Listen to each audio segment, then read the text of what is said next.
ओडिशा रे थर सरकार किए गढ़ शासक दल षष्ठ थर सरकार गढ़ा योजना करुवा बेले मुख्य विरोधी दल जहाँकि भारतीय जनता पार्टी ओडिशा रे पद्म फुटाइबा प्रस्तुत रही दिनक पर जनापड़ जे क्या हाथ में शासन डोरी रज विभिन्न जातीय सर्वे संस्थागुड़िक तार बुध बाहड़ा मत प्रकाश करी एक्जिट पोल बर्तमान प्रकाश पाई।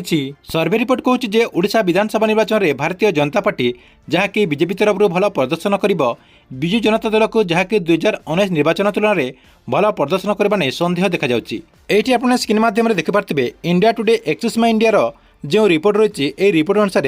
ओडिशा रे आपनकर देखंतु असेंबली जो विधानसभा सीट रही जहाँकि 147टा जो विधानसभा सीट रही एठी आपनकर बीजेपी को जहाँकि 2024 निर्वाचन में 62 ରୁ 80टा सीट मिलवार संभावना रही सेहीपरि बीजेडी को जहाँकि एटा आपनकर 62 ରୁ 80टा सीट रही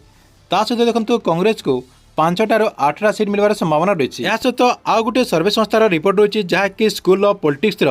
देखंतु एठी बीजेडी को जहाँकि 46 ରୁ 59टा सीट रही सहित आपनकर भोट शेयर देखा जी आपनकर परसेंटेज जहाँकि 40.20% रही सहित बीजेपी को आपनकर ये देखो 78 ରୁ 90टा सीट मिलवार संभावना रही। यार भोट परसेंटेज देखिए जदि 42.40% रही सहित देखो कांग्रेस को जहाँकि 7टा ରୁ 13टा सीट मिलवार संभावना रही सहित आपनकर भोट परसेंटेज रही जहाँकि 15.10% रही सहित आपनकर अदर देखिए जदि आपनकर 0 ରୁ 2टा सीट रही जहाँकि भोटर प्रतिशत रही 2.30%। या सहित आउ गोटे आपनकर सर्वे संस्था रही जहाँकि जन की बात कहवा अनुसार ये देखो ओवरऑल भोट शेयर कौन रही जहाँकि बीजेडी को 44%